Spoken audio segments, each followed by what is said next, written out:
Alright, get comfortable, blanket up, pillow ready. Tonight we are going all the way through the entire story of ancient Egypt. Not the movie version with chariot races and gold eyeliner. The real one. The slow one. The one where most people just grew wheat and tried not to annoy the tax collector. We start at the very beginning when Egypt was just a river, some mud, and a few people who decided to stay. And we end thousands of years later with Cleopatra. So settle in. This is a long one. What time are you watching this right now? Drop it in the comments. If this helps you drift off tonight, hit like and subscribe. It really does help keep these videos going. Long before anyone built a pyramid or carved a hieroglyph into a temple wall, there was just the river, the Nile. If you have never seen it on a map, imagine a single bright green ribbon running through an enormous stretch of pale brown desert. That is Egypt. That is all Egypt has ever been, really. A thin line of life surrounded on both sides by absolute nothingness. Everything that ever happened in Egyptian civilization happened because of that river. Every temple. Every tomb. Every awkward bureaucratic argument about how many bushels of grain your village owed the regional governor. All of it traces back to the Nile and its floods. Every year, somewhere around late summer, the river would swell. It was not a catastrophic flood, not the kind of thing you would run from. It was more like the earth taking a deep breath. The water would rise gently and spread across the flat valley floor, carrying with it a thick layer of dark, rich silt. And when the water receded weeks later, it left behind some of the most fertile soil on the planet. You did not need to be a genius farmer to grow things in that soil. You just needed to show up and put seeds in the ground. Nature had already done the hard part. This is why people settled there. This is why they stayed. The Nile was not just a river, it was a promise. Every single year it said, "I will feed you if you stay close." And people listened. Now the very earliest Egyptians were not building temples or writing laws. They were living in small, scattered villages along the riverbanks. Simple reed huts, a few goats, some basic pottery. If you walk through one of these pre-dynastic villages around 5000 BCE, you would see people fishing with simple nets, women grinding grain on flat stones. Children probably doing what children have always done, which is running around, making noise and getting in the way. Life was small. Life was local. You knew everyone in your village because there were maybe 40 of them. Your world extended about as far as you could walk in a day. And honestly, that was enough. But slowly over centuries, something started to change. Villages grew, some became towns. Towns started trading with each other. Reed boats carried goods up and down the river. Pottery styles started to spread. Someone in one town would make a really nice pot and suddenly everyone along the river wanted one like it. It sounds silly, but trade in pottery and grain and linen was the beginning of something enormous. It was the beginning of connection, of shared identity, of the idea that all these people living along this one river might have something in common. By around 3500 BCE, two distinct regions had emerged. Upper Egypt in the south, which is confusing because it is the part that looks like it should be the bottom of the map, but the Nile flows north, so south is up. And Lower Egypt in the north around the Nile Delta, where the river fans out into the Mediterranean Sea. Each region had its own traditions, its own leaders, its own way of doing things. Upper Egypt wore a tall white crown. Lower Egypt wore a red crown. And for a while, they existed side by side like neighbours who wave politely but have never actually had a conversation. The pre-dynastic Egyptians were not primitive. They made beautiful pottery, delicate stone vessels carved with remarkable precision, jewellery of shell and bone and eventually copper and gold. They buried their dead with care, placing them in shallow graves in the desert sand, curled on their sides facing west toward the setting sun. Even then the west meant something. Even then death was a journey, not an ending.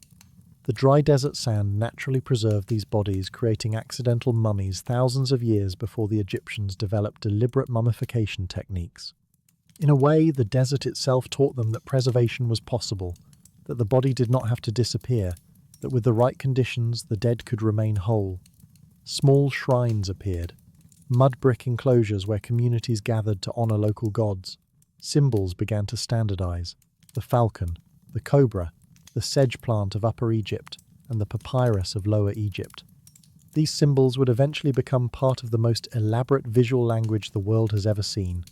But for now, they were simple marks, scratched on pots, carved on ivory tags, small gestures toward a system of meaning that would take centuries to fully develop. That was about to change, somewhere around 3100 BCE, give or take a century. Because honestly, nobody was writing dates down, yet a king from Upper Egypt did something remarkable. He conquered Lower Egypt and unified the two lands into a single kingdom. His name was Narmer, or maybe Menes. The ancient sources are a little fuzzy on this, and historians have been arguing about it for decades, which is the kind of thing that happens when your primary source is a decorative piece of stone the size of a dinner plate. What we do know is that this unification was a big deal, possibly the biggest deal in Egyptian history. Because from this moment forward, Egypt was one kingdom, one ruler, one crown. Well, technically two crowns combined into one. The double crown, white nested inside red, upper and lower joined together. It looked a bit like a bowling pin wearing a hat, but it meant everything. It meant that one person now controlled the entire length of the Nile, from the first cataract in the south to the marshes of the delta in the north. And that person was called Pharaoh. Now, pharaoh is a word we use casually today, but in ancient Egypt it carried a weight that is hard to overstate. The pharaoh was not just a king, he was a god, or at least a bridge between gods and humans. He was the living embodiment of Horus, the falcon-headed sky god. When he died, he became Osiris, lord of the underworld. His job was not just to rule, but to maintain Ma'at. Ma'at was the Egyptian concept of cosmic order. Truth, justice, balance. The idea that the universe has a correct way of running, and that it is the pharaoh's responsibility to keep it running that way. If the crops grew and the Nile flooded on schedule and enemies stayed away, then the pharaoh was doing his job, if anything went wrong. Famine, drought, invasion. Well, that was also his fault. Being pharaoh was less like being president and more like being personally responsible for the weather. The earliest dynasties are called the early dynastic period, and they cover roughly 3100 to 2686 BCE. During this time, the new unified kingdom was still figuring itself out. Memphis became the capital, a city strategically placed near the junction of Upper and Lower Egypt. The bureaucracy was being invented, which sounds boring, and it was boring, but it was also essential. Someone had to keep track of the grain. Someone had to manage the irrigation channels.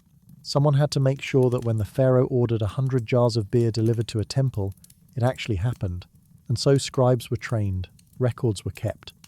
Hieroglyphic writing, which had been developing for centuries, became a tool of administration as much as religion. Imagine you are a young scribe in training around 2900 BCE. You are maybe 12 years old. You sit cross-legged on a reed mat in a dusty room with a dozen other boys. Your teacher is an older scribe with ink-stained fingers and absolutely no patience. You are learning to draw hundreds of symbols: birds, snakes, baskets, eyes, hands, feathers, each one representing a sound or an idea, or sometimes both depending on context. You practice on broken pieces of pottery called ostraca, because papyrus is expensive and you have not earned the right to waste it yet. Your hand cramps, your back aches, but you keep going because being a scribe is one of the best jobs in Egypt. Scribes do not have to do manual labour. Scribes do not have to haul stones or dig irrigation ditches. Scribes sit in the shade and write things down and occasionally look superior. It is not a bad life. Now we arrive at the part everyone has been waiting for. The pyramids. The Old Kingdom runs from about 2686 to 2181 BCE, and it is during this period that Egypt went from impressive to absolutely unbelievable. This is the age when somebody looked at a flat desert and said, "You know what that needs? A mountain, made of stone, perfectly geometric, aligned to the stars, and weighing about 6 million tons," and then they actually built it. But before we get to the Great Pyramid, let us talk about the first pyramid, because it is honestly one of the most charming stories in Egyptian history. Around 2670 BCE, the pharaoh Djoser had a very clever architect named Imhotep. Imhotep was one of those rare people who was good at everything. Doctor, priest, architect, administrator, probably annoying at dinner parties. Djoser wanted a grand tomb and Imhotep delivered. But instead of the traditional flat rectangular tomb called a mastaba, Imhotep decided to stack several mastabas on top of each other, each one smaller than the last. The result was the step pyramid at Saqqara. It was the first monumental stone structure in human history. Not the tallest, not the most refined, but the first. And when it was finished, gleaming white limestone rising in 6 great steps above the desert, it must have looked like a staircase to heaven, which was more or less the point. After Djoser, other pharaohs wanted their own pyramids. And like most things in history, it started with some trial and error. The pharaoh Sneferu, who ruled around 2600 BCE, built not 1, not 2, but 3 pyramids. His first attempt at Meidum either collapsed during construction or was abandoned. His second at Dashur started at too steep an angle and had to be adjusted halfway up, giving it a distinctive bent shape. It is literally called the bent pyramid, which is the architectural equivalent of your mum hanging your crooked art project on the fridge anyway. But Sneferu kept trying. His third pyramid, the Red Pyramid, also at Dashur, was the first true, smooth-sided pyramid. It worked, and it set the template for everything that came next. And what came next was Giza. Sneferu's son Khufu built the Great Pyramid around 2560 BCE. Even today, after 4,500 years of erosion and the removal of its smooth white casing stones, it remains one of the most extraordinary things human beings have ever made. It originally stood about 481 feet tall. It was the tallest structure on Earth for nearly 4,000 years, until the Lincoln Cathedral surpassed it in 1311 CE. 4,000 years. Let that sink in for a moment. We get excited when a building lasts 50 years without needing major renovations. This thing stood as the tallest on the planet for 4 millennia. The Great Pyramid contains roughly 2.3 million stone blocks each, weighing an average of about 2.5 tons. Some of the granite blocks in the internal chambers weigh up to 80 tons. And they were cut, quarried, transported, and placed with a precision that still impresses modern engineers. The base is level to within less than an inch across its entire 756-foot length. The sides are aligned to true north with an error of less than 1/10 of a degree. This was not done with lasers or GPS. This was done with copper tools and wooden sledges and an almost unreasonable amount of organizational skill. And here is the thing that often gets lost in all the wonder. The pyramids were not built by slaves. That is a myth. A persistent and annoying myth. The actual builders were organized teams of skilled and semi-skilled workers. Many of them were farmers who worked on the pyramids during the flood season when their fields were underwater and they could not farm anyway. They were housed in nearby workers' villages. They ate well, bread and beer and meat. Archaeologists have found the remains of their settlements, complete with bakeries and breweries. They received medical care. Healed bones have been found showing that workers who were injured were treated and survived. They even organized themselves into teams with names. Names like Friends of Khufu and Drunkards of Menkaure. Yes, really. Ancient Egyptian construction crews named themselves the way modern bowling leagues do. It is one of those small details that makes the past feel suddenly very human. Now imagine you are one of these workers. You have been assigned to a team hauling limestone blocks from the quarry to the construction site. It is hot. It is always hot. The sun beats down on the sand and the sand throws the heat right back at you. You and your team are dragging a 2-ton block on a wooden sled. Someone ahead of you is pouring water on the sand to reduce friction. This actually works remarkably well. The block slides forward smoothly as long as the sand is wet. Your muscles ache. Your hands are rough and calloused. But there is a pride in this work. You are building something for a god. And when you look up at the rising structure gleaming white against the blue sky, you feel something close to awe.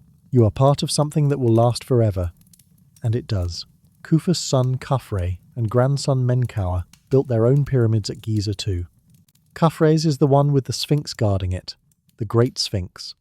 That enormous lion-bodied human face statue carved from a single ridge of limestone. Nobody is entirely sure what it was for or exactly who it represents, though most scholars think it bears Khafre's face.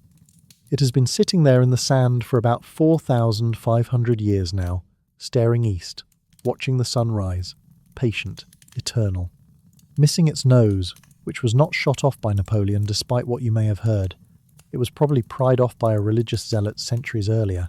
People have been vandalizing things for as long as there have been things to vandalize. But let's step away from the pharaohs and the monuments for a moment, because the vast majority of Egyptians never saw the inside of a palace. They lived along the river in small mud brick houses. They grew emmer wheat and barley. They raised cattle and geese. They brewed beer, which was less like modern beer and more like a thick, slightly sour porridge drink. It was nutritious. It was mildly alcoholic. And it was consumed by basically everyone, including children. If that sounds strange, remember that clean drinking water was not always easy to come by. Beer was safer. Beer was food. Beer was life. A typical Egyptian house in a farming village was modest. Mud brick walls, a flat roof where the family might sleep on hot nights, a few rooms, maybe a small courtyard. Furniture was minimal. A low bed if you were lucky, reed mats, some pottery for storage, a grinding stone for making flour. The kitchen, if you could call it that, was usually outside or in an open area, because cooking over an open fire inside a mud brick house is exactly as bad an idea as it sounds. Women in ancient Egypt had more rights than women in many other ancient civilizations, which is worth noting. They could own property. They could initiate divorce. They could run businesses. They could testify in court. This did not mean they were treated equally by modern standards, but compared to, say, ancient Greece, where respectable women were basically confined to the house, Egypt was practically progressive. Egyptian art often shows husbands and wives side by side, the same height, the same importance. Holding hands. It is surprisingly sweet. Children played with toys. Small wooden animals. Balls made of leather stuffed with grain. Dolls with movable limbs. They swam in the river. They played games that look remarkably like modern board games. Senet was particularly popular, a game of strategy and luck played on a board of 30 squares. Pharaohs played it, peasants played it, everyone played it. It was the chess of ancient Egypt, except nobody agrees on exactly what the rules were anymore, which means it is also the monopoly of ancient Egypt in the sense that everyone played it slightly differently, and arguments were inevitable. Food was simple but varied. Bread in many forms, beer in many strengths, fish from the Nile, onions and garlic and lettuce, figs and dates for sweetness. Meat was more common for the wealthy, but even ordinary people ate it on occasion, especially during festivals. And there were many festivals. The Egyptians loved a good festival. Any excuse to gather at a temple, eat communal food, drink too much beer, and watch a procession of priests carrying a golden statue of a god through the streets. It was entertainment. It was worship. It was community, all wrapped together. Hygiene mattered more than you might expect. The Egyptians were remarkably clean by ancient standards. They shaved their bodies. They wore wigs. They used perfumed oils and ointments. They had recipes for toothpaste, actual toothpaste, made from crushed rock salt, mint, dried iris flowers, and pepper ground together into a powder. It probably tasted terrible, but it worked. They also had elaborate eye makeup, kohl, that thick black liner you see in every Egyptian painting. It was not just cosmetic. It actually helped protect the eyes from the glare of the desert sun and may have had mild antibacterial properties. So when you see those heavily lined eyes staring out from a tomb painting, know that it was fashion and function and possibly medicine all at once. Clothing was simple. Linen. Almost always linen. Made from flax grown along the Nile. In the heat of Egypt, linen was the perfect fabric. Light, breathable. White or off-white because bleaching was easier than dyeing. Men wore kilts of varying lengths. Women wore straight-fitted dresses with shoulder straps. Wealthy Egyptians had finely pleated, transparent linen that draped beautifully. Poor Egyptians had coarser, rougher cloth. And children often wore nothing at all until they reached a certain age.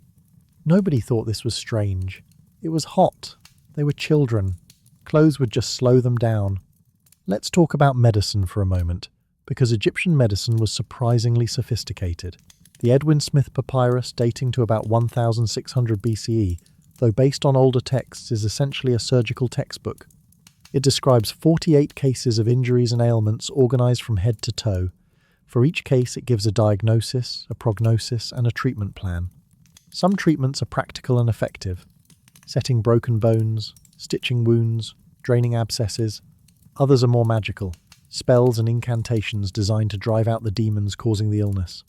The Egyptians did not see a contradiction between practical medicine and magic. They were both tools. You used whatever worked, and sometimes, surprisingly, the magic seemed to work too, probably because it came with a healthy dose of rest and herbal remedies that actually had medicinal properties. Dentistry, on the other hand, was a problem. The Egyptian diet was hard on teeth. Their bread was made with stone ground flour, and tiny particles of grit and sand inevitably ended up in the grain. Eating bread slowly wore teeth down to the pulp. Dental disease was rampant across all levels of society. Even pharaohs had terrible teeth. Abscesses and infections were common, and there was not much anyone could do about them. This was one area where being an ancient Egyptian was genuinely unpleasant.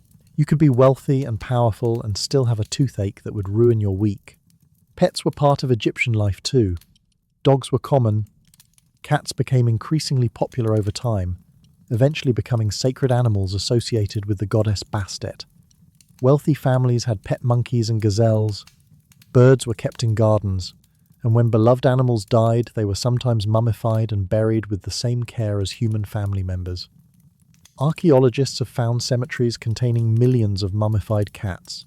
Millions. The Egyptians did not do anything halfway. Nothing lasts forever. Not even something as solid-seeming as the Old Kingdom. Around 2181 BCE, the central government began to fall apart. The reasons were complex. A series of long-lived pharaohs had drained the treasury-building monuments. Regional governors called nomarchs had been gaining power for decades, and then the Nile failed. Not completely, but the floods became erratic. Some years too little water, some years almost none. When the river fails in Egypt, everything fails. Crops wither, granaries empty, people starve. And when people starve, they stop caring about cosmic order and start caring about survival. This period from roughly 2181 to 2055 BCE is called the First Intermediate Period, and it was messy. The unified kingdom splintered. Local rulers declared themselves independent. Different parts of Egypt were controlled by different families. There was conflict, there was famine. There were texts from this period that describe people eating things they should not have to eat.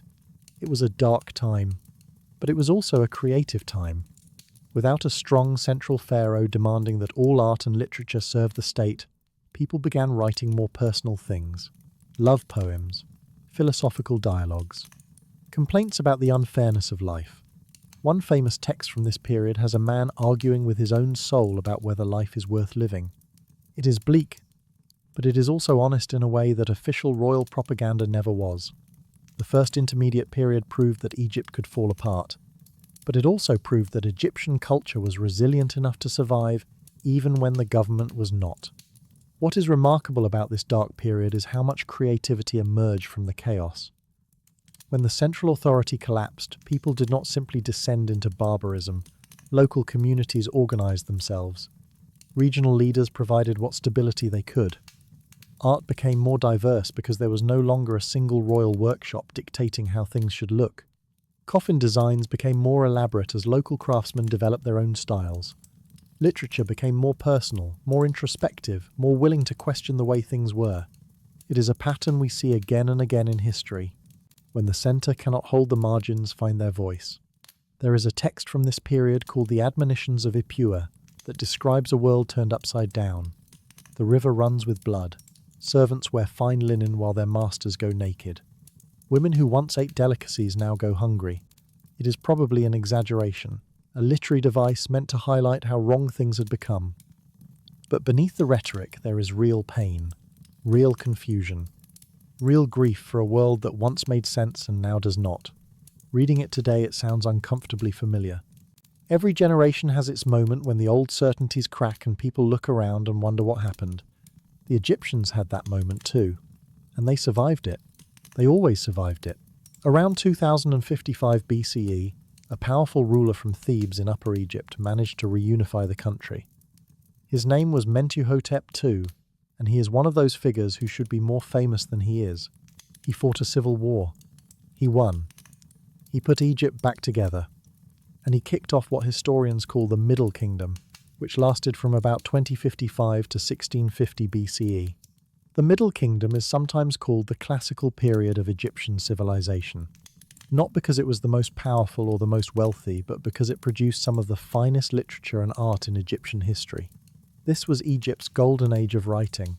Stories like the Tale of Sinuhe, about an official who flees Egypt after the death of a pharaoh and spends years in exile before finally returning home, were so popular they were copied and recopied for centuries. Sinuhe's story is beautifully told, full of longing and regret and the aching desire to see home again.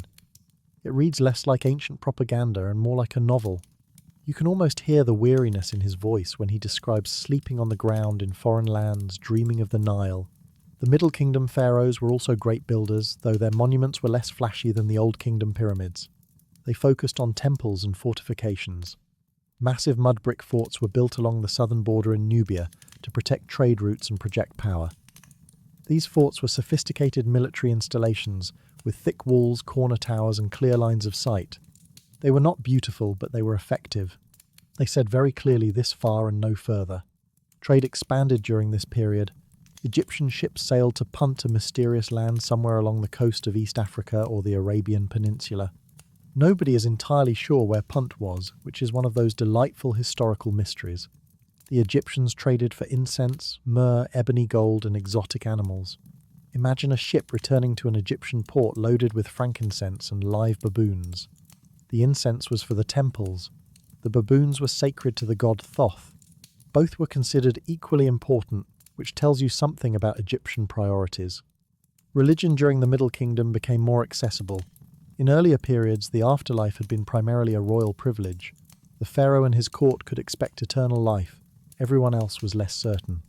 But during the Middle Kingdom, the afterlife was democratized. Ordinary people began placing spells and prayers in their coffins. These coffin texts were adapted from the older pyramid texts that had been exclusive to royalty. Now a merchant or a farmer or a brewer could hope for eternal life too. All you needed were the right spells written on the inside of your coffin and the proper rituals performed at your burial. The afterlife was no longer just for kings. It was for everyone who could afford a decent coffin, which was still not everyone, but it was progress. Let us imagine you are a merchant living in a Middle Kingdom town. Maybe Kahun, a planned settlement near the Fayum oasis built to house the workers and administrators associated with a nearby pyramid. Your house is modest but well organized. A front room for receiving guests, a central living area, a small kitchen at the back with a clay oven built into the wall. Storage rooms for grain and goods. You trade in linen, good linen, the kind that wealthy officials buy for their wives and daughters. Your wife manages the household and frankly the finances too. She keeps the accounts on scraps of papyrus and she is better at arithmetic than you are. You would never admit this publicly, but you rely on her completely. Your day starts before dawn. You check the goods stored in your back room, count the bolts of linen, make sure the seals on your storage jars are intact. Mice are a constant problem. So are the neighbours' children who have an unfortunate habit of climbing your walls. You eat a simple breakfast, bread with onions, a cup of beer. Then you head to the market, which is not really a market in the modern sense. There is no money. Egypt will not use coined money for another 1,000 years. Instead, everything is barter. You know the value of your linen in terms of grain and copper and oil. A fine bolt might be worth 10 sacks of emmer wheat. A coarser piece, maybe 3. Negotiation is an art form. You argue politely. You gesture dramatically. You walk away and come back twice before agreeing on a price. It is expected. Rushing through a deal would be suspicious. Why are you in such a hurry? What is wrong with this linen? No. Take your time. Inspect it. Feel the weave. It takes all morning to complete 3 trades, but that is fine. You are not in a rush. Nobody is in a rush. This is Egypt. The river is not going anywhere, and neither are you. History has a way of repeating its patterns. Just as the Old Kingdom fell to internal division and environmental stress, the Middle Kingdom eventually weakened too. By around 1650 BCE, central authority had eroded again, and a foreign people called the Hyksos had taken control of Lower Egypt. The Hyksos are one of the most interesting and misunderstood groups in Egyptian history. For centuries, Egyptian texts portrayed them as savage invaders who stormed in and destroyed everything, but the reality was more complicated. The Hyksos were probably Semitic people from the Levant who had been migrating into the Delta region for generations. They did not so much invade as gradually take over. They settled, they traded. They adopted Egyptian customs and gods. And when the central government was weak enough, they simply stepped into the power vacuum. The Hyksos brought new things to Egypt, horses and chariots which the Egyptians had not used before, new types of bronze weapons, composite bows that were more powerful than anything Egypt had. the vertical loom for weaving, even new musical instruments. So while the Egyptians later portrayed the Hyksos as barbarians who defiled the land, they actually introduced technologies that would make Egypt stronger in the long run. History is funny that way. Your greatest enemy sometimes gives you your greatest tools. The Hyksos ruled Lower Egypt from their capital at Avaris in the delta, while a native Egyptian dynasty held on in Thebes in Upper Egypt. For about a century, the two powers coexisted in an uneasy arrangement, but eventually the Theban rulers decided enough was enough. A war of liberation began. The pharaoh Seqenon-Retau may have died in battle against the Hyksos. His mummy shows horrific head wounds consistent with axe blows. His son Kamose continued the fight, and Kamose's brother Amosii finally succeeded in driving the Hyksos out of Egypt entirely around 1550 BCE. Ahmose chased them all the way back into the Levant, besieging their fortress at Sharuan. He did not just want them gone, he wanted to make sure they could never come back. With the Hyksos expelled Ahmose, I founded the 18th dynasty and began what would become the most famous and powerful period in Egyptian history, the New Kingdom. The expulsion of the Hyksos changed something fundamental in the Egyptian psyche. For centuries, Egypt had been content to exist within its own borders, the desert on either side, the sea to the north, Nubia to the south. Egypt was the world and everything beyond it was chaos. But the Hyksos had shown that chaos could cross the border, that foreigners could take the throne, that isolation was not the same as safety. And so the pharaohs of the New Kingdom adopted a new strategy. They would go outward. They would push the borders. They would conquer the lands from which threats might come and build an empire that would serve as a buffer between Egypt and danger. Defense through offense. It was a new idea for Egypt and it would transform the country forever. The Egyptian army evolved rapidly. Chariots adopted from the Hyksos became the elite military unit. Composite bows gave Egyptian archers greater range. Bronze weapons were standardized. Professional soldiers replaced the old system of temporary levies. Egypt became a military state in a way it had never been before. And the young men who rode those chariots into battle came home with something new. Stories, experience, knowledge of lands their grandparents had never imagined. The world was getting bigger. And Egypt was getting bigger with it. The New Kingdom spans from about 1550 to 1070 BCE, and this is Egypt at its absolute peak.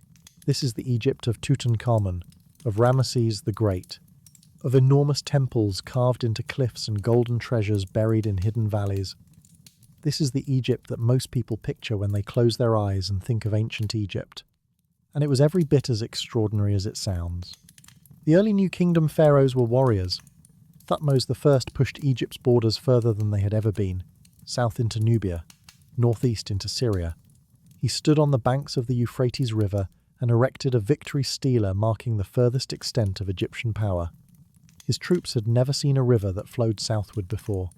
The Euphrates flows the opposite direction from the Nile. They called it the inverted water. It is a small detail, but it reminds you how localized most people's understanding of the world was. The Nile flowed north. That was how rivers worked, until suddenly it was not. But the most fascinating ruler of the early New Kingdom was not a king at all. It was a queen, Hatshepsut. She was the wife of Thutmose II, and after his death she served as regent for her young stepson, Thutmose III. But regency was not enough. Around 1473 BCE, Hatshepsut declared herself pharaoh, not queen, pharaoh, full title, full power, full divine authority. And because the role of pharaoh was inherently male, she had herself depicted in art wearing the traditional male regalia, the false beard, the kilt, the crowns. It was not that she was pretending to be a man. It was that the office demanded certain visual conventions and she adopted them. Hatshepsut ruled for about 20 years and she was remarkably successful. She launched a famous trading expedition to Punt, which was documented in beautiful relief carvings on the walls of her mortuary temple at Deir el-Bahari. That temple, incidentally, is one of the most stunning pieces of architecture in Egypt. It rises in 3 elegant terraces against a massive cliff face. Clean lines, perfect proportions. It looks almost modern.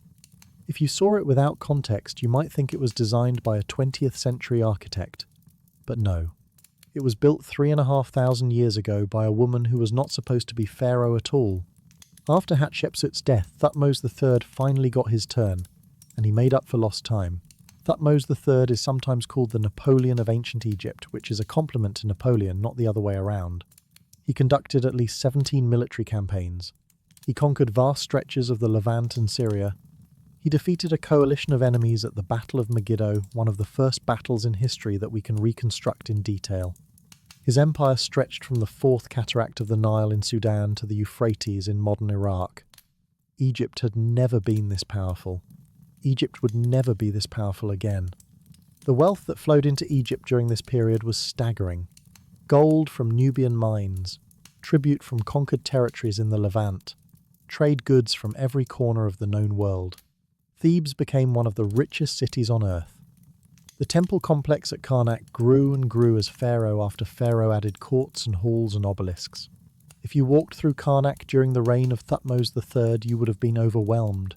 Massive stone columns painted in brilliant reds and blues and golds, colossal statues of pharaohs towering above the crowds, the smell of incense drifting from inner sanctuaries, priests in white linen performing rituals that had been performed without interruption for over 1,000 years.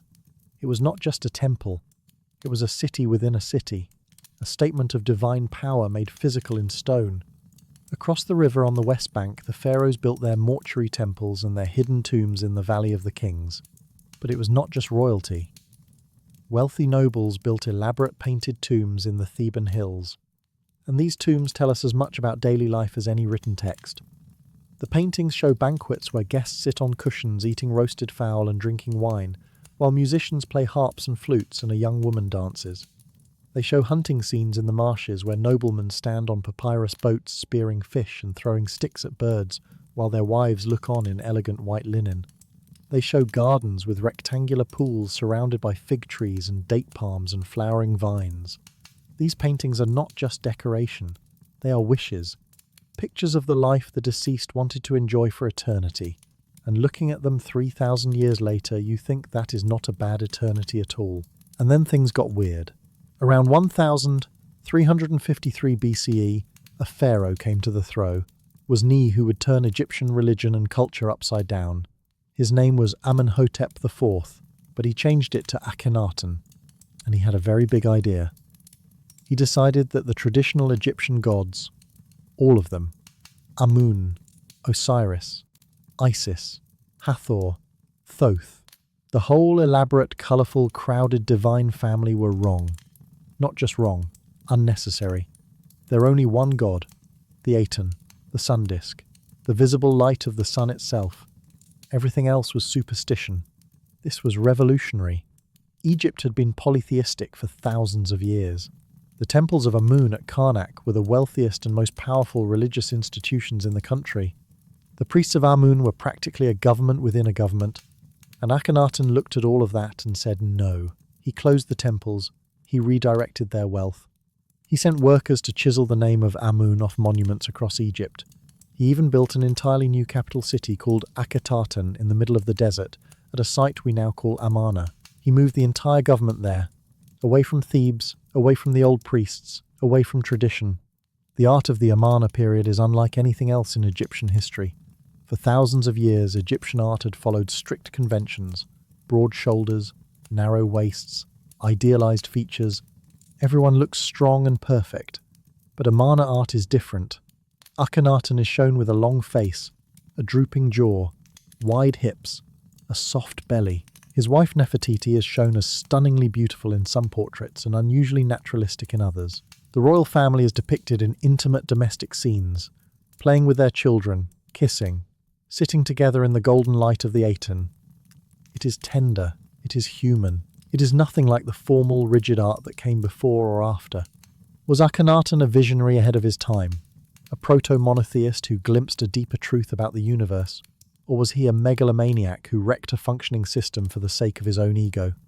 Historians still argue about this. The truth is probably somewhere in the middle. He saw something real in the power and unity of the sun, but he also alienated almost everyone.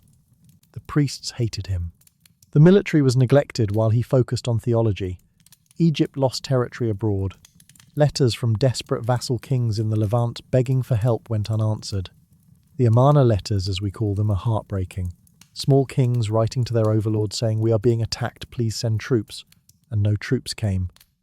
Akhenaten was too busy staring at the sun. Imagine you are a priest of Amun in Thebes when all of this is happening. You have spent your entire life serving in the great temple complex at Karnak. Your father was a priest. His father was a priest. Your family has tended the god for generations. And now a pharaoh you have never met sends word that your temple is closed. Your god is false. Your livelihood is gone. You are to pack up and either relocate to a new city in the desert or find something else to do with your life. The rage you feel is not just personal, it is existential. Amun is real to you, more real than the pharaoh who sits on a distant throne surrounded by yes-men and sunbeams. You obey because you must. But you remember. And when the time comes, you or your children or their children will make things right again. The city of Akhetaten itself was built with astonishing speed. An entire capital raised from nothing in the desert. Palaces, temples open to the sky so the Aten could shine directly on the worshippers. Government buildings, workers' housing, gardens, broad ceremonial roads where the royal family would ride in golden chariots distributing gifts to loyal officials. It was impressive. It was also somewhat eerie. A city with no history, no roots, no organic growth, just one man's vision imposed on empty ground. When that man died, the city died with it. Within a generation it was abandoned. The desert reclaimed it, and it lay buried and forgotten for 3,000 years, until archaeologists began to uncover it in the 19th century. Walking through the ruins of Amarna today is a strange experience. You can see the outlines of houses, the foundations of temples, the empty streets where a pharaoh once rode in glory, but there is no life there. There never really was. It was always more of an idea than a place. After Akhenaten's death around 1336 BCE, the whole experiment collapsed. His successors abandoned Akhetaten. The city was left to the sand. The temples of Amun were reopened. The old gods were restored. Akhenaten's name was chiseled off monuments just as he had done to Amun. History came full circle. The next pharaoh in line was a boy of about 9 or 10 years old. His name was originally Tutankhaten, meaning living image of the Aten, but it was quickly changed to Tutankhamun, living image of Amun, a symbolic restoration, a return to normal. Tutankhamun would have been a footnote in history. He ruled for only about 10 years. He died young, probably around 19. He accomplished relatively little. But in 1922, the British archaeologist Howard Carter opened his tomb in the Valley of the Kings and found it almost entirely intact. Gold everywhere, furniture, chariots, jewellery. The famous Golden Death Mask. It was the most spectacular archaeological discovery of the 20th century, and it made Tutankhamun the most famous pharaoh in history. Which is ironic. The boy king who barely ruled is now more recognised than Thutmose III, who conquered half the Middle East. Fame is strange that way. If there is one name that echoes through Egyptian history louder than all the others, it is Ramesses. Specifically Ramesses II, also called Ramesses the Great. He ruled from about 1279 to 1213 BCE. That is 66 years. 66 years on the throne. Think about that for a moment. Most modern leaders struggle to hold power for a decade. Ramesses ruled for nearly 7 of them. By the end of his reign, an entire generation of Egyptians had been born, lived and died knowing no other pharaoh.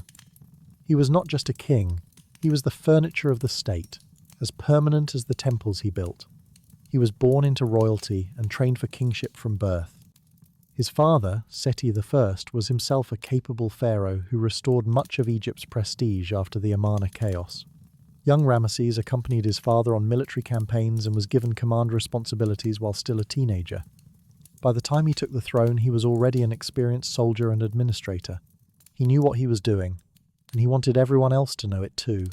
He was born into royalty and trained for kingship from birth. When he finally took the throne, he immediately set about doing what Egyptian pharaohs did best, building things and fighting people. His most famous military engagement was the Battle of Kadesh, fought around 1274 BCE against the Hittite Empire in what is now Syria. It was one of the largest chariot battles in history. Thousands of chariots on each side. Ramesses personally led his forces, and at one point, according to Egyptian accounts, found himself nearly surrounded and cut off from his army. He fought his way out. Or at least that is what the Egyptian version says. The Hittite version tells it differently. Both sides claimed victory, which is the ancient equivalent of two teams both posting "we won" on social media after a tied game. The real outcome of Kadesh was a stalemate. Neither side could decisively defeat the other. And so a few years later, they did something remarkable. They signed a peace treaty. The Egyptian-Hittite peace treaty is one of the earliest known diplomatic agreements in history. A copy of it hangs in the United Nations headquarters in New York. Two great empires looked at each other across the desert and said maybe we should just stop. Ramesses even married a Hittite princess to seal the deal. Diplomacy through matrimony. It was not romantic, but it worked. But Ramesses is perhaps best remembered for his building projects. He built on a scale that bordered on the obsessive.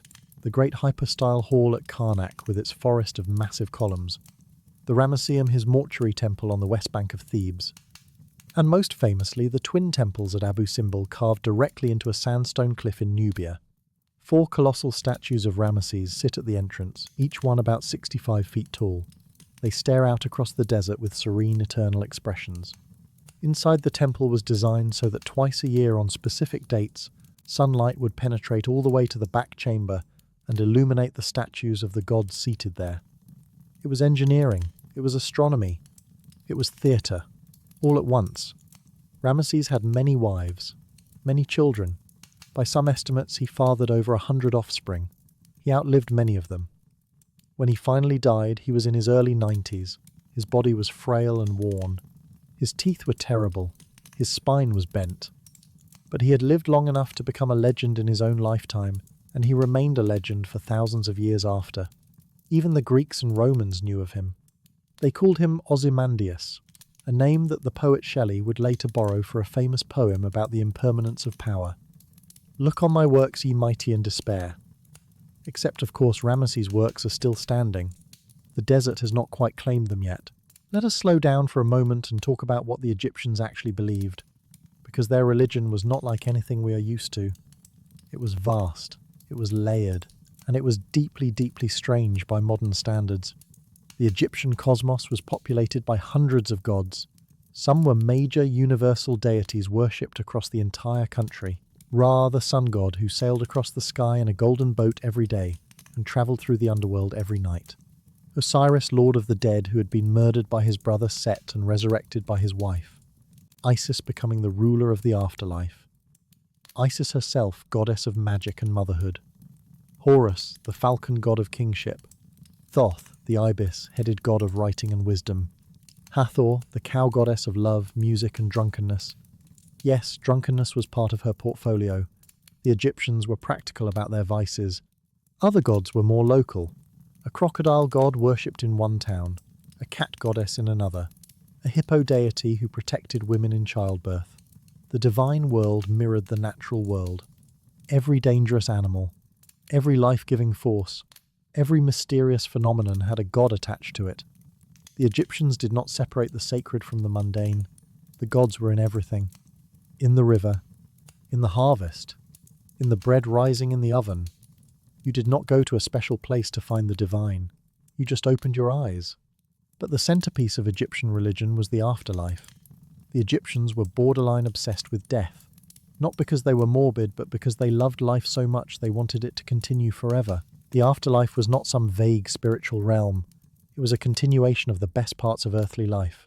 Good food, beautiful gardens, cool breezes, music, family, everything you enjoyed in life you would enjoy in death, but better and forever. To get there you had to pass a test. After death your heart would be weighed against the feather of Mart in the Hall of Judgment. If your heart was light, if you had lived a good and truthful life, you passed. You entered the eternal fields. But if your heart was heavy with sin, it would be devoured by Ammit, a terrifying creature that was part crocodile, part lion, and part hippopotamus. And then you cease to exist. Not hell, just nothing. Which in some ways is worse. This is why mummification was so important. The Egyptians believed that the soul needed a physical body to return to. If the body was destroyed, the soul was homeless. So they developed increasingly elaborate methods of preserving the dead. The full mummification process for a wealthy Egyptian took about 70 days. The internal organs were removed and stored in canopic jars.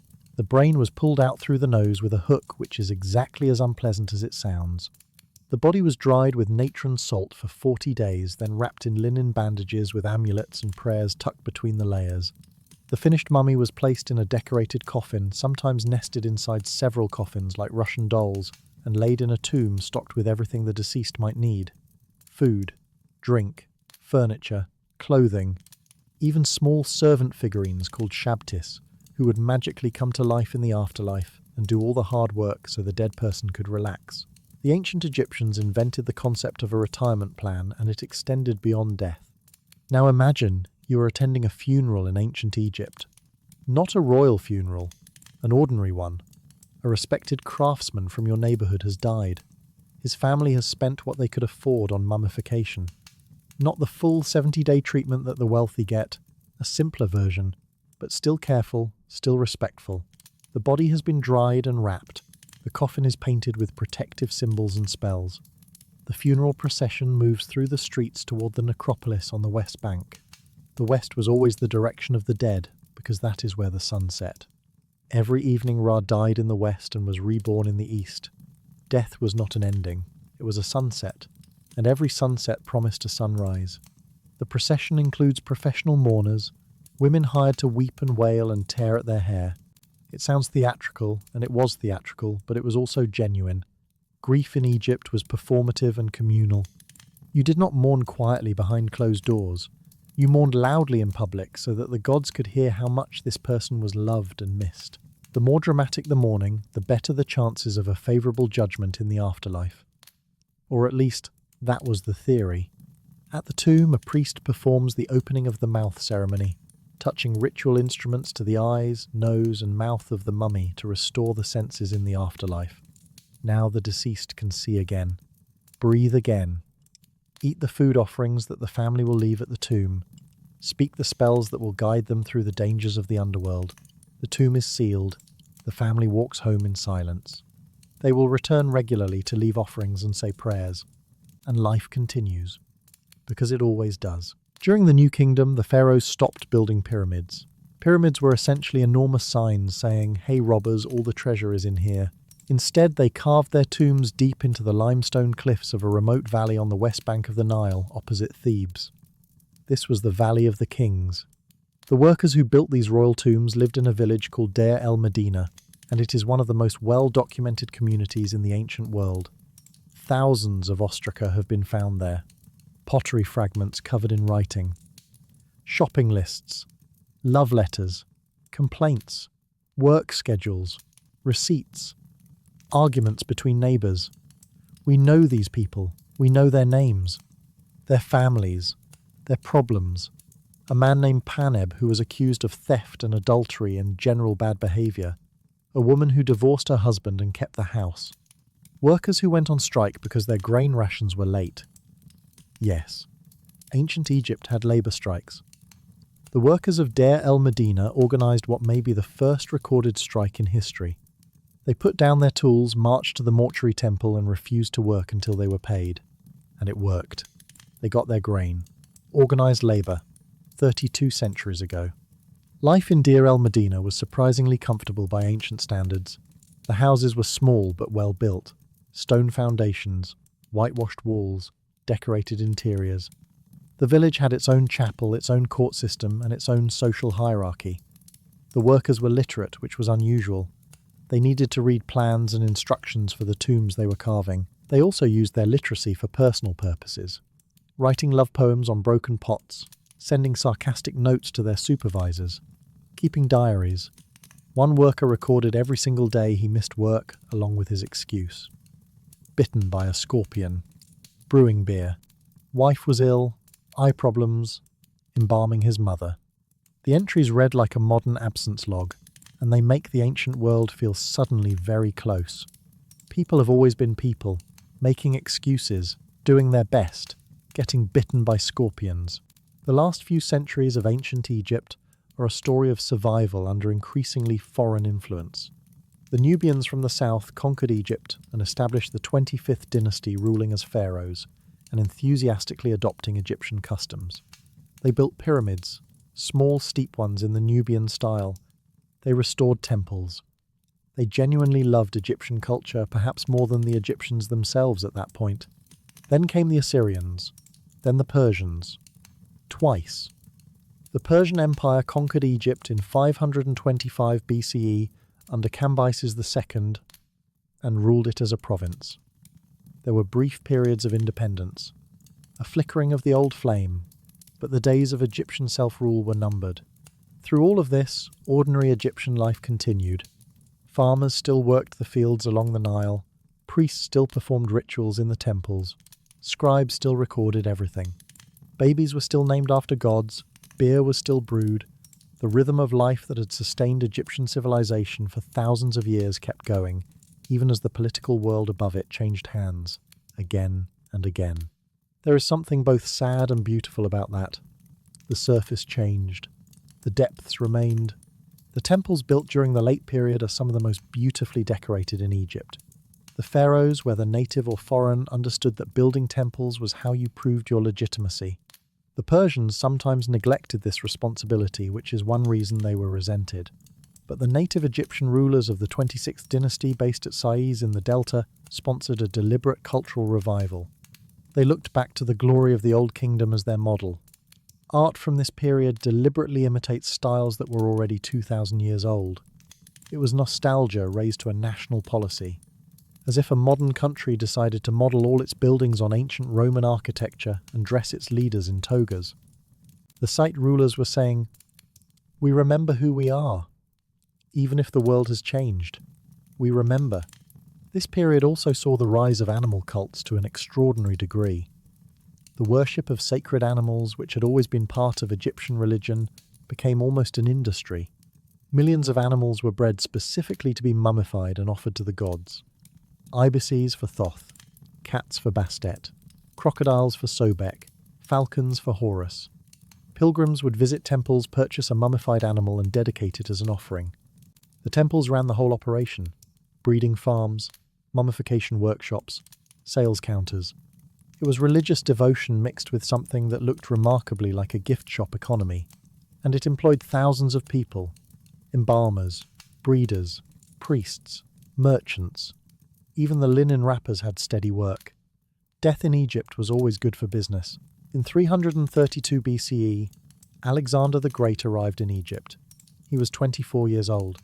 He had already defeated the Persian Empire, and Egypt welcomed him, not because they particularly loved Macedonians, but because anyone who was not Persian was an improvement. Alexander made a smart move. He visited the oracle of Amun at the Siwa oasis deep in the western desert. The oracle reportedly declared him the son of Amun, a god. The Egyptians approved. "If you are going to conquer us, at least have the decency to respect our gods." Alexander did. He also founded a city. On the Mediterranean coast at the western edge of the Nile Delta, he laid out the plans for Alexandria. It would become one of the greatest cities in the ancient world, a center of learning and culture, home to the famous Library of Alexandria, which at its height may have contained hundreds of thousands of scrolls. The accumulated knowledge of the ancient world gathered in one place. And yes, it was eventually destroyed. Probably not all at once, probably gradually, through neglect, fire, and political indifference. The death of a library is always slow and always sad. Alexander did not stay long in Egypt. He had more conquering to do. He marched east and died in Babylon in 323 BCE at the age of 32. His empire was divided among his generals, and Egypt fell to Ptolemy. Ptolemy, I founded a dynasty that would rule Egypt for nearly 300 years. The Ptolemies were Macedonian Greek. They spoke Greek. They built Greek-style temples. They brought Greek philosophy and science. But they were also smart enough to present themselves as Egyptian pharaohs. They wore the crowns. They made offerings to the gods. They built traditional Egyptian temples like the stunning Temple of Horus at Edfu and the Temple of Isis at Philae. These temples are among the best preserved in Egypt today because they were the last ones built. They are beautiful. They are covered in hieroglyphs, and they were commissioned by people who probably could not read a single one of them. The Ptolemaic period was a strange fusion. Greek and Egyptian cultures mixed in ways that were sometimes harmonious and sometimes deeply awkward. Alexandria was a cosmopolitan Greek city. The rest of Egypt was still thoroughly Egyptian. The two worlds coexisted but did not always understand each other. Greek administrators collected taxes from Egyptian farmers who resented them. Egyptian priests maintained ancient traditions while Greek philosophers debated new ideas in the same city. It was a world of contrasts and contradictions. But what a world it was. Alexandria in its prime was extraordinary. The Pharos Lighthouse, one of the 7 wonders of the ancient world, stood at the entrance to the harbour. A massive tower of white stone topped with a fire that could be seen miles out to sea. Ships from across the Mediterranean sailed toward that flame carrying pottery from Athens, wine from Rhodes, timber from Lebanon, spices from Arabia. The docks were loud and chaotic. A dozen languages spoken at once. Greek and Egyptian and Phoenician and Aramaic and a handful of others. Sailors arguing over cargo fees. Merchants haggling over prices. Tax officials with their wax tablets recording everything because Alexandria was still an Egyptian city at heart, and Egyptian bureaucrats never missed an opportunity to write something down.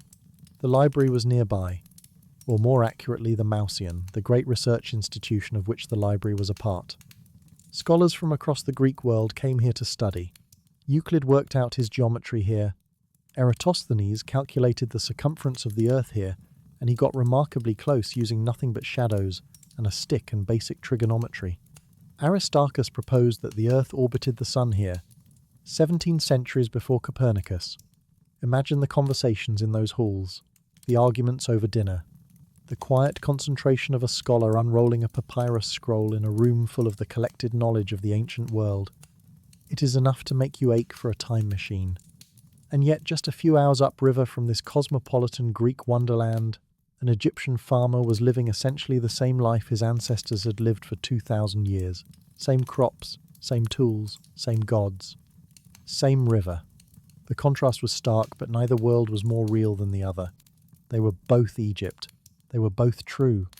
The civilization had always been capable of holding contradictions, of being ancient and modern at the same time. It was one of its greatest strengths. And now we come to the end, the final chapter. Cleopatra VII, the last pharaoh of Egypt, the last of the Ptolemies, and quite possibly the most famous woman in ancient history. Cleopatra was not Egyptian by blood. She was Macedonian Greek. But unlike most of her Ptolemaic predecessors, she actually learned the Egyptian language. She was also fluent in several other languages. She was educated, charming, politically brilliant, and contrary to what Hollywood would have you believe, her power came not from her beauty, but from her intelligence. Ancient sources describe her as captivating, not because of her face, but because of her voice and her mind. She could out-argue, out-negotiate, and outthink most of the men in the room, which was useful because the men in the room were usually trying to kill her. Her story is intertwined with Rome. By the 1st century BCE, Rome was the dominant power in the Mediterranean, and Egypt was one of the last independent kingdoms. Cleopatra allied herself first with Julius Caesar. They had a son together, Caesarion. Little Caesar. When Caesar was assassinated in 44 BCE, Cleopatra turned to Mark Antony. Their alliance was both political and personal. They were lovers. They were partners. They had children together. They dreamed of an Eastern Empire that could rival Rome. But Rome would not allow it. Octavian Caesar's adopted son and Antony's rival declared war. The decisive battle came at Actium in 31 BCE, a naval engagement off the coast of Greece. Antony and Cleopatra's fleet was defeated. They fled back to Egypt, and there in Alexandria, with Octavian's forces closing in, the story ended. Antony fell on his sword. Cleopatra, according to tradition, allowed herself to be bitten by an asp, a small, poisonous snake. She died on August 1230 BCE. She was 39 years old. With Cleopatra's death, something profound happened. Not just the end of a dynasty, not just the end of independence, but the end of a continuous cultural tradition that stretched back further than any other civilization on Earth, 3,000 years. To put that in perspective, the time between Cleopatra and us today is shorter than the time between Cleopatra and the builders of the Great Pyramid. She was closer to the moon landing than to the construction of the Sphinx. The depth of Egyptian history is almost impossible to hold in your mind. It dwarfs everything we know. It makes our modern nations, with their few hundred years of history, look like temporary arrangements, which perhaps they are. Egypt became a province of Rome, the breadbasket of the empire. Egypt's grain fed the city of Rome itself. The temples would continue to function for a while. The old gods would be worshipped for a few more centuries. Hieroglyphic writing continued at temples well into the Roman period. The last known hieroglyphic inscription dates to 394 CE. After that, the knowledge was lost. For 14 centuries, nobody on earth could read the writing that had once recorded the deeds of pharaohs and the prayers of millions. It was not until the discovery of the Rosetta Stone in 1799 and Champollion's breakthrough in 1822 that the silence was finally broken and Egypt could speak to us again. Imagine being one of the last priests at the Temple of Isis on the island of Philae in the 4th century CE. Christianity is spreading across the Roman Empire. The old temples are being closed one by one. Your congregation has dwindled to a handful of elderly devotees. The young people have converted or simply stopped coming. You still perform the daily rituals. You still offer incense to the goddess. You still read the ancient texts by lamplight in the inner sanctuary. But you know that when you die, there may be no one to take your place. The chain of knowledge that has been passed from teacher to student for 3,000 years is about to break, and there is nothing you can do. You light the incense, you speak the words, and the silence gathers around you. And yet, it was not really finished. Because what the Egyptians built and wrote and believed did not disappear when the last pharaoh died. It endured. The pyramids still stand. The temples still rise from the desert. The hieroglyphs can still be read thanks to the Rosetta Stone and the brilliant work of Jean-François Champollion, who deciphered them in 1822. The mummies are still in museums around the world staring at us with linen-wrapped patience. Egyptian ideas influence Greek philosophy, Greek medicine, Roman architecture. Early Christianity borrowed imagery from Isis and Horus. The concept of eternal judgment after death echoed through Judaism, Christianity, and Islam. The 365-day calendar that we still use in modified form was an Egyptian invention. The idea that a leader is accountable for the well-being of the people. That cosmic justice is a thing that matters, that the dead deserve respect and remembrance. These are Egyptian ideas. We still live with them, whether we know it or not. And the Nile still floods. Well, it did until the Aswan High Dam was built in the 1960s, controlling the waters that once rose and fell with the seasons. But the river still flows, north through the desert, past the ruins of Memphis and Thebes and Amarna, past the pyramids of Giza which still catch the morning light just as they did when Khufu first saw them completed. So that is the story.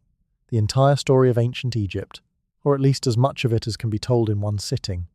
From mud villages along a flooding river to the grandest civilization the ancient world ever produced.